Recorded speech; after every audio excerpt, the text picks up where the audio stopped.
Hello students, in this video we are going to discuss about the introduction of BVOC in hospital sterilization. तो आज की video में हम जानेंगे कि BVOC in hospital sterilization क्या होता है, right? तो let's start with the course overview कि इस कोर्स में आप बेसिकली क्या क्या सीखने वाले हैं और जो आप सीखेंगे वो आपके लिए कहाँ कहाँ यूज होगा। तो ये सारी चीजें कि बीवॉक हॉस्पिटल स्टरलाइजेशन क्या होता है, हम इसमें क्या पढ़ेंगे और बेसिकली हम इससे क्या नॉलेज गेन करेंगे वो हम आज की वीडियो में डिस्कस करेंगे। So let's start with the course introduction of BVoc in hospital sterilization. So see, what are our objectives? So as I told you that today I am going to tell you that what is BVOC in hospital sterilization. Hospital sterilization में BVOC जो करते हैं ये क्या होता है? What are the objectives of doing this course? इस course को करने के लिए क्या क्या ऑब्जेक्टिव्स होते हैं जो हमारे माइंड में सेट होते हैं, ठीक है? बेसिकली इस कोर्स का ऑब्जेक्टिव क्या है, right? And what we will be going to learn in this course. हम इस कोर्स में क्या लर्न करेंगे ये भी हम देखेंगे. इसमें बेसिकली हम इसमें क्या पढ़ेंगे, तो बीवॉक क्या होता है, क्या ऑब्जेक्टिव्स होते हैं हॉस्पिटल स्टरलाइजेशन कोर्स के, हम इसमें क्या क्या पढ़ने वाले हैं और जो स्टूडेंट्स इस कोर्स को कंप्लीट करते हैं उनके लिए क्या क्या रिस्पॉन्सिबिलिटीज होते हैं. तो responsibilities after BVoc in hospital sterilization. Hospital sterilization course करने के बाद आपकी क्या रिस्पॉन्सिबिलिटीज होती है, बेसिकली आपको किस किस तरह के काम करने होते हैं and what are the career opportunities. Course करने के बाद क्या करियर अपॉर्चुनिटीज अवेलेबल हैं वो हम आज की क्लास में देखेंगे. तो let's start with what is BVoc in hospital sterilization. तो हम डिस्कस करेंगे कि बीवॉक इन हॉस्पिटल स्टरलाइजेशन क्या होता है. सो स्टूडेंट्स, बीवॉक जो है ये 3 इयर्स का रेगुलर डिग्री प्रोग्राम होता है, राइट? इसमें हॉस्पिटल स्टरलाइजेशन कोर्स में आपको हॉस्पिटल फील्ड से रिलेटेड चीजें सिखाई जाती है, जैसे कि कोर्स के नाम में है स्टरलाइजेशन. तो स्टरलाइजेशन में क्या होता है, बेसिकली एक प्रोसेस होता है जिसके थ्रू जो माइक्रो ऑर्गेनिजम्स होते हैं जो हॉस्पिटल में एवरीवेयर प्रेजेंट होते हैं, उनके स्पोर्स होते हैं, उनको किल किया जाता है by different methods, right? So that we can clean our instruments, we can clean our environment and prevent the spreading of infections, right? Basically sterilization एक ऐसा प्रोसेस है जिसमें माइक्रो ऑर्गेनिजम्स को किल किया जाता है और उनके स्पोर्स फॉर्म को भी किल किया जाता है, right? Micro organisms as well as their spore forms are also killed by the process of sterilization, right? It may be either physical sterilization, chemical sterilization. वो फिजिकल स्टरलाइजेशन भी हो सकता है, केमिकल स्टरलाइजेशन भी हो सकता है. तो हॉस्पिटल स्टरलाइजेशन एक ऐसी फील्ड है जो मैनेज करता है और इंश्योर करता है किसी भी मटेरियल के ऊपर, किसी भी एनवायरनमेंट में कि वो एनवायरनमेंट माइक्रो ऑर्गेनिजम्स फ्री है. अल्टीमेटली ये कहाँ यूज है, इसका यूज होता है कि इन्फेक्शन स्प्रेड नहीं होता है. तो एक हॉस्पिटल स्टरलाइजेशन कोर्स करने के बाद आपको इतनी नॉलेज हो जाती है कि अगर हमें किसी चीज को स्टराइल करना है तो what are the ways we choose to sterile that particular thing or component or instrument, right? So it is basically deals with the management to kill the microorganisms and their spores by using any method which is present inside the hospital techniques. See, what is the overview of this course, right? अब अगर मैं बात करूं hospital sterilization के course overview की, जैसे कि मैंने आपको बताया ये एक ऐसा फील्ड है जो मैनेज करता है कि सारे माइक्रो ऑर्गेनिजम्स एंड उनके स्पोर्स प्रॉपरली किसी सरफेस से किल हो जाए एंड जो सरफेस है हमारा वो प्रॉपरली डिसइंफेक्ट हो, राइट? प्रॉपरली स्टराइल हो, जिससे कि इंफेक्शन स्प्रेड ना हो और किसी को कोई पर्टिकुलर डिसीज ना फैले, राइट? तो डिफरेंट डिफरेंट टेक्निक्स यूज की जाती हैं इस कोर्स में. आपको डिफरेंट डिफरेंट टेक्निक्स सिखाई जाती है to make the environment sterile, to make the equipment sterile, right? So that we can prevent the infection also. So one of the most important technique is the autoclaving. Basically what is autoclaving? This autoclaving, it is basically an instrument, right, in which a saturated steam under high pressure will generate, right? And it will do ultimately sterilization. ठीक है, autoclaving एक बहुत important कह सकते हैं और एक different technique कह सकते हैं जो उसमें सिखाई जाती है।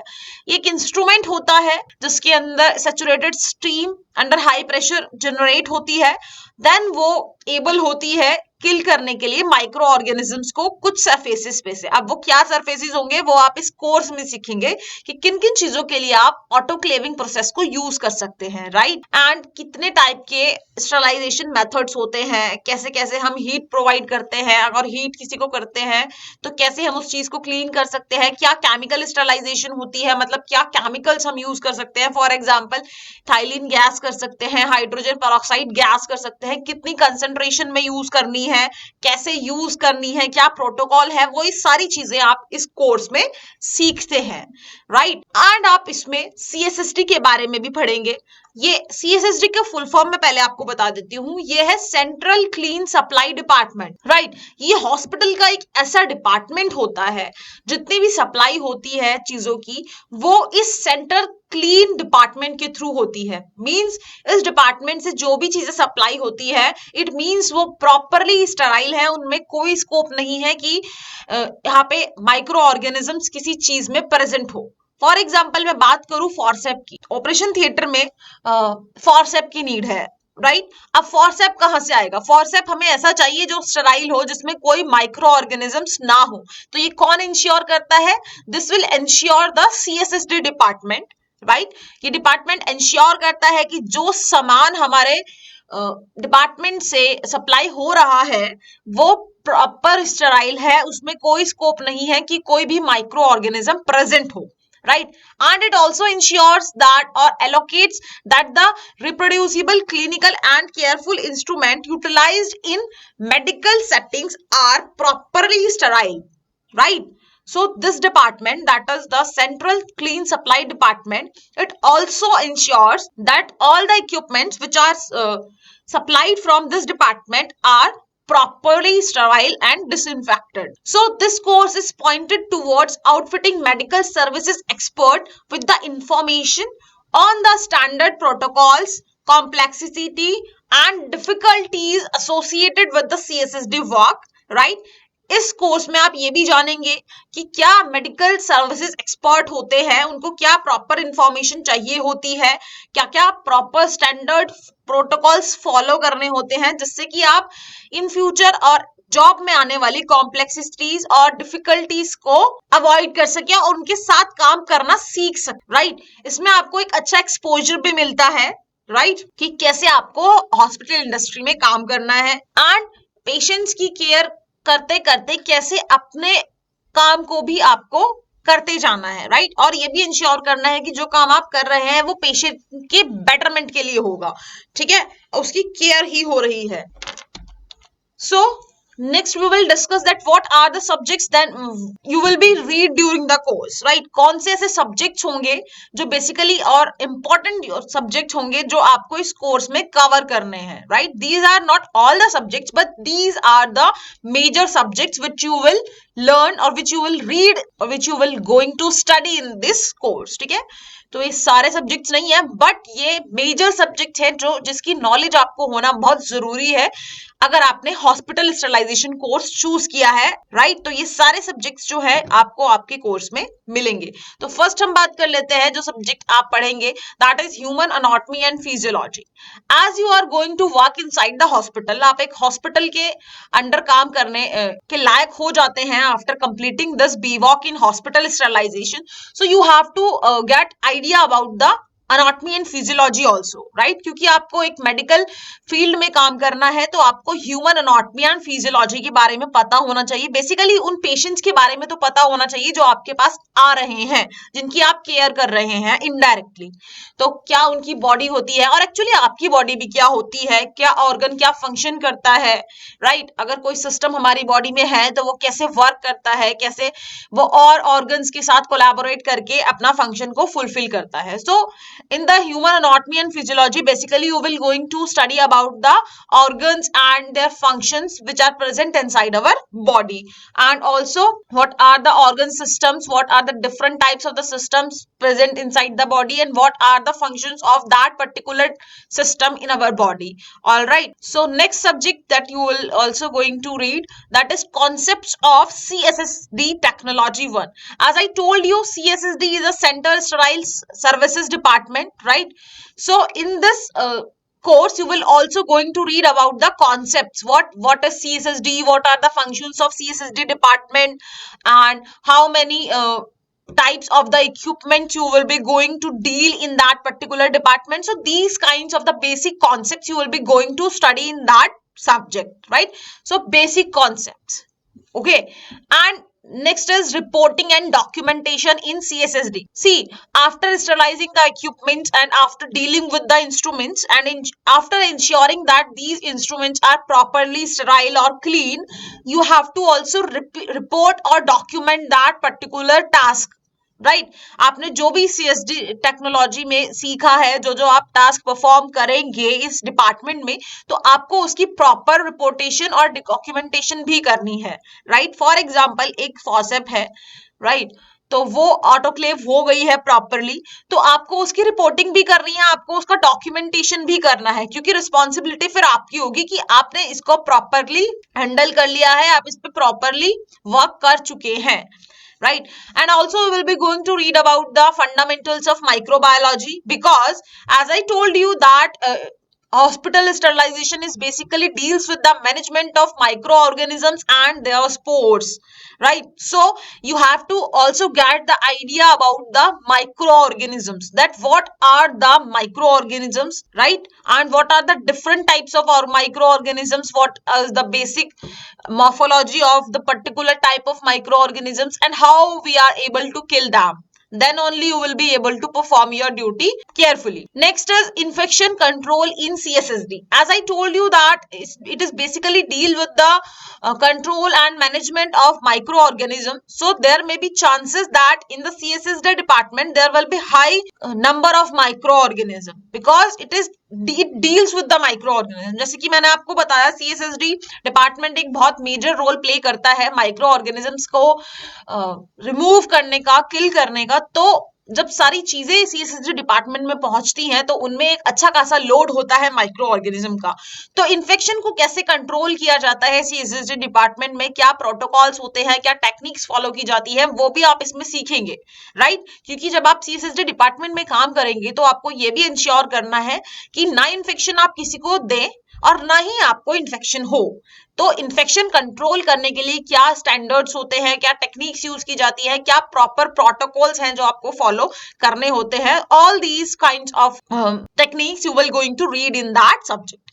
Next is medical terminology. So as the name suggests, terminology means words, prefixes, roots, suffixes, right? So the terms, basically the terms which we are going to read inside the medical department is termed as medical terminology, right? Short forms of medical department, and another word which we are using in the medical terms, right? So proper terms, for example, liver is an organ, right? But the medical terminology, it is also known as hepatic. Kidney is an organ, we all know kidney. But renal is also a word that is used for the kidney. So journal words के साथ साथ हमें medical terminologies की भी knowledge होनी चाहिए, क्योंकि basically हम हॉस्पिटल्स में काम करेंगे, राइट। तो मेडिकल टर्मिनोलॉजी भी एक सब्जेक्ट है जो आपको अवेयर कराता है कि कितने टाइप की मेडिकल टर्मिनोलॉजी होती है, क्या क्या मेडिकल टर्म्स होती हैं, कहाँ कहाँ वो यूज की जाती है, किन किन चीजों से उनका रिलेशन होता है। Then OT instrumentation, you will also going to read about the subject that is OT instrumentation. As I told you, OT is a clinical department, or it is a very critical department also, because here the technician operates the patient, right? यहाँ पे technician operate करता है patients को, पर major surgeries perform होती हैं, right तो major surgeries perform करने के लिए इंस्ट्रूमेंट चाहिए होते हैं. Without instrument technician can't be able to do anything. बिना इंस्ट्रूमेंट्स के टेक्नीशियन कुछ नहीं कर सकता, एक डॉक्टर कुछ नहीं कर सकता. And where are the instruments? Instruments are in the CSSD department. Instruments कहाँ है? सीएसएसडी डिपार्टमेंट में है. सीएसएसडी डिपार्टमेंट इंश्योर करेगा कि जो इंस्ट्रूमेंट्स हैं वो प्रॉपरली क्लीन है, रेडी टू यूज है. देन ओनली टेक्नीशियन और doctor will able to use these kinds of the instruments or equipment. So you will be also getting an idea about the OT instrumentation, that what are the different types of the instruments, right, which are used inside the OT, because ultimately you have to deal with that instruments also, right. Next is sterilization techniques. This is also very important subject, because in this subject you will be going to study about the different types of the sterilization techniques. कितने तरीके की sterilization techniques होती हैं, sterilization क्या होता है, क्यों perform किया जाता है, और कौन सी टेक्निक को फॉलो करके किस टाइप के माइक्रो ऑर्गेनिजम्स को रिमूव किया जा सकता है और किल किया जा सकता है. इस टाइप की नॉलेज आप इस सब्जेक्ट में एक्वायर करेंगे. नेक्स्ट है regulations and standards in CSSD, right. तो इस सब्जेक्ट में आप पढ़ेंगे कि क्या क्या रेगुलेशंस होती है और क्या क्या स्टैंडर्ड्स होते हैं जो आपको फॉलो करने पड़ते हैं सीएसएसडी डिपार्टमेंट में, right. And you will also going to study about the CSSD safety and risk management techniques, right. CSSD में किस तरह से सेफ्टी ली जाती है इस डिपार्टमेंट में, कैसे आप रिस्क को मैनेज कर सकते हैं, क्या टेक्निक्स यूज करके आप किसी भी इन्फेक्शन के रिस्क को, किसी भी अदर रिस्क को आप कैसे डील कर सकते हैं, कैसे उसे टैकल कर सकते हैं, वो सारी टेक्निक्स आप इसमें सीखते हैं. And also will be getting a idea about the medical ethics and patient care, because ultimately as I already told you that you are a part of paramedical department, so you have to gain knowledge about the ethics. What is ethics and why it is necessary to follow the ethics in medical department. क्यों, क्या जरूरत है ethics की, क्यों ethics हमें follow करना जरूरी है अगर हम पैरामेडिक्स में है तो, क्या नीड है और ये होता क्या है. And patient care, what is patient care, patient की केयर करना क्यों इंपॉर्टेंट है. Alright. Next is CSSD instrumentation. अब सीएसएसडी इंस्ट्रूमेंटेशन की बात करें तो इसमें आप पढ़ेंगे कि सीएसएसडी में किस किस टाइप के इंस्ट्रूमेंट्स होते हैं, कैसे उनको डील किया जाता है, कैसे उनके साथ काम किया जाता है, किन किन बातों का ध्यान रखना है. आप जिस पर्टिकुलर टाइप का इंस्ट्रूमेंट यूज कर रहे हैं सीएसएसडी में तो कैसे उसे ऑपरेट किया जाता है, कैसे उसकी केयर और मेंटेनेंस की जाती है, right. Because you are dependent on the instrumentation for instruments for your work. If instrument is not doing its work properly then it ultimately it will be your fault. अगर instrument में कुछ error है या वो अपना काम properly नहीं कर पा रहा है तो अल्टीमेटली वो आपका फॉल्ट आएगा, क्योंकि you are the responsible person, because you are placed in the CSSD department. That's why you will also read about the CSSD instrumentation also. Next is professional etiquettes. So professional etiquette is also a important subject in which you learn that what are the professional etiquettes and what are the need of etiquettes, right. कैसे आपको communicate करना है लोगों के साथ, क्या professional के etiquettes होते हैं जहां आप वर्किंग प्लेस पे जो काम करते हैं वो कैसे आपके क्या एटिकेट्स हैं, और आपको कैसे डील करना है पेशेंट्स के साथ, अपने सीनियर्स के साथ. तो ये सारे टाइप के एटिकेट्स आप इस कोर्स में सीखते हैं. स्टराइल स्टोरेज एंड ट्रांसपोर्टेशन भी आप इसमें पढ़ेंगे. अब आपने सीएसएसडी इंस्ट्रूमेंटेशन पढ़ लिया, सीएसएसडी क्या काम करता है वो पढ़ लिया, क्या टेक्निक्स होती हैं स्टरलाइजेशन करने की वो पढ़ ली. अब कि अगर आपने स्टरलाइजेशन परफॉर्म कर लिया है, अब आप उसको स्टोर कैसे करेंगे, और स्टोर कर लिया किन टेक्निक्स को यूज करके स्टोर किया, फिर कैसे आप उसको उस पर्टिकुलर डिपार्टमेंट तक ट्रांसपोर्ट करवाएंगे, ठीक है, जिससे कि उसमें कोई माइक्रो ऑर्गेनिजम्स का इंट्रोडक्शन ना हो.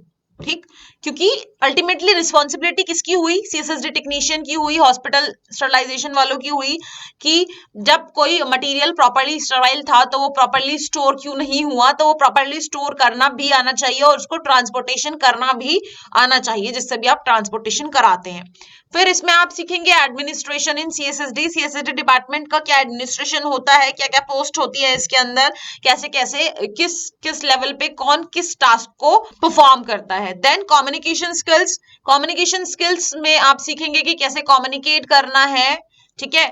अगर आपको एक मेल लिखनी है तो कैसे आपको मेल लिखनी है, कैसे आपको लेटर लिखना है, ये सारी चीजें आप कम्युनिकेशन स्किल्स में सीखेंगे, बेसिक इंग्लिश के बारे में. Okay. Then also you will be going to read about some concepts of the computer also, because you know in the today's world everything is digitalized. So to meet the industry requirements, because everything is digitalized, so to fulfill the industry requirements or to meet the industry requirement, you also have to gain knowledge about the computers. So you will also going to read about the computer in this course. All right, so these are the subjects that you will be going to read inside the BVOC in hospital sterilization. So see, what are the responsibilities we will discuss further. So in this slide, we are going to discuss about that after doing a degree program in BVOC in hospital sterilization, what are you will be able to do, right? What are your job roles basically? So you will be work as a sterile processing technician after completing this degree program, which is responsible for cleaning, steriling and preparing medical instruments and equipment for surgical procedures. Again, I am repeating, the work of surgical processing technician is to clean, sterile and preparing medical instruments and also equipments surgical procedures के लिए, right? Next, you will be also able to work as sterilization supervisor, right. So जो sterilisation supervisor होता है, basically उसका काम क्या होता है, जितना भी स्टरलाइजेशन प्रोसेस चल रहा है उसको वॉच करना, एंश्योर करना कि सारा काम जो है वो रेगुलेशंस के साथ हुआ है, रूल्स एंड रेगुलेशंस के साथ हुआ है, स्टैंडर्ड ऑपरेटिंग प्रोटोकॉल्स के तहत हुआ है, ठीक है, और उस टीम को मैनेज करना जो कि स्टरलाइजेशन कर रही है, right. And also you will be able to work as infection control officer. तो जो इन्फेक्शन कंट्रोल ऑफिसर्स होता है उसका जो वर्क होता है उसका होता है कि वो डेवलप करता है और इम्प्लीमेंट करता है इन्फेक्शन कंट्रोल प्रोटोकॉल्स को, राइट. और सारी चीजों को मॉनिटर करता रहता है कि जो एवरी टास्क परफॉर्म हो रहा है सीएसडी डिपार्टमेंट में वो प्रॉपर स्टैंडर्ड्स को ध्यान में रखे हो रहा है, जिससे कि स्टरलाइजेशन भी कंप्लीट हो और साथ साथ किसी भी तरह का इन्फेक्शन ना स्प्रेड हो. तो ये काम किसका होता है, इन्फेक्शन कंट्रोल ऑफिसर का, right. Next, after BVOC in hospital sterilization you will be also able to work as quality assurance specialist. So what is quality assurance specialist? So basically it is a post, ये एक post होती है जो जिसकी responsibilities होती है कि वो इंश्योर करता है कि जो क्वालिटी है और जो सेफ्टी है हमारी डिपार्टमेंट में वो प्रॉपरली मेंटेन है.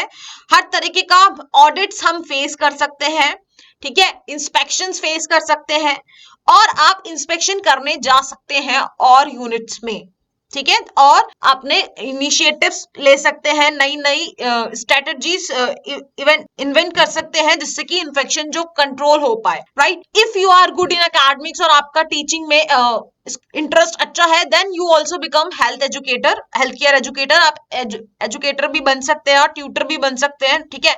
इसमें आपका रोल रहता है कि आप ट्रेनिंग और एजुकेशन प्रोवाइड करते हैं हेल्थ केयर स्टाफ को कि कैसे प्रॉपर स्टरलाइजेशन परफॉर्म करना है, क्या टेक्निक्स होती हैं इन्फेक्शन कंट्रोल प्रोग्राम्स में जो आपको फॉलो करनी है, राइट, और अपनी सारी चीजें उनको समझा सकते हैं. All right. So these are the job roles after BVOC in hospital sterilization. So let's see the roles and responsibilities. मैंने अभी आपको बताया कि क्या क्या काम कर सकते हैं किस किस पोस्ट पे. अब मैं बताती हूँ कि क्या रोल्स और रिस्पॉन्सिबिलिटीज होती है बेसिकली एक टेक्नीशियन की. So cleaning, sterilising and assembling medical instruments and equipments, right. Cleaning और उनकी स्टरलाइजेशन परफॉर्म करना और उनको असेंबल करना मेडिकल इंस्ट्रूमेंट्स को और इक्विपमेंट्स को. इंस्पेक्ट करना हर एक इंस्ट्रूमेंट्स को डैमेज और डिफेक्ट के लिए, क्योंकि अगर कोई डैमेज और डिफेक्टिव इंस्ट्रूमेंट्स हम सप्लाई करते हैं then it will become our fault, right. And follow करना स्टरलाइजेशन प्रोटोकॉल्स को, एंश्योर करना कि जो चीजें हमारे डिपार्टमेंट से सप्लाई हो रही हैं वो प्रॉपर है और अप टू द रिक्वायरमेंट है. स्टरलाइजेशन को मेंटेन करना और स्टरलाइजेशन परफॉर्म जो कर रहे हैं उन इक्विपमेंट को मेंटेन करना, उनको इंश्योर करना कि वो प्रॉपर परफॉर्म कर रहे हैं अपने फंक्शन को या नहीं. इन्वेंट्री का एक ट्रैक रखना जो कि आपको रिपोर्टिंग और डॉक्यूमेंटेशन सब्जेक्ट में सिखाया जाएगा कि जो स्टराइल डिपार्टमेंट होता है, जो उसका इन्वेंट्री होता है, इन्वेंट्री डिपार्टमेंट होता है कि कैसे उसमें चीजों का इन्वेंट्री को मेंटेन रखना है, कैसे रजिस्टर्स को मेंटेन रखना है, कैसे और कोई भी मटेरियल फिनिश होने से पहले आपको उसका ऑर्डर लगा देना है, एज नीडेड, राइट। इश्यूज को हैंडल करना भी आएगा आपको इक्विपमेंट मेंटेनेंस और रिपेयर करते टाइम की, मतलब जब इक्विपमेंट्स का मेंटेनेंस और रिपेयर का टाइम आएगा, राइट, तो उस टाइम क्या इश्यूज आते हैं जो आपको हैंडल करने पड़ सकते हैं इक्विपमेंट से रिलेटेड, ये भी आप इसमें सीखते हैं, मतलब टैकल करना बेसिकली मैकेनिकल चीजों को। And you are also able to provide the training to health care staff को ट्रेनिंग भी प्रोवाइड कर सकते हैं स्टरलाइजेशन टेक्निक्स पे, इन्फेक्शन कंट्रोल प्रोटोकॉल्स पे।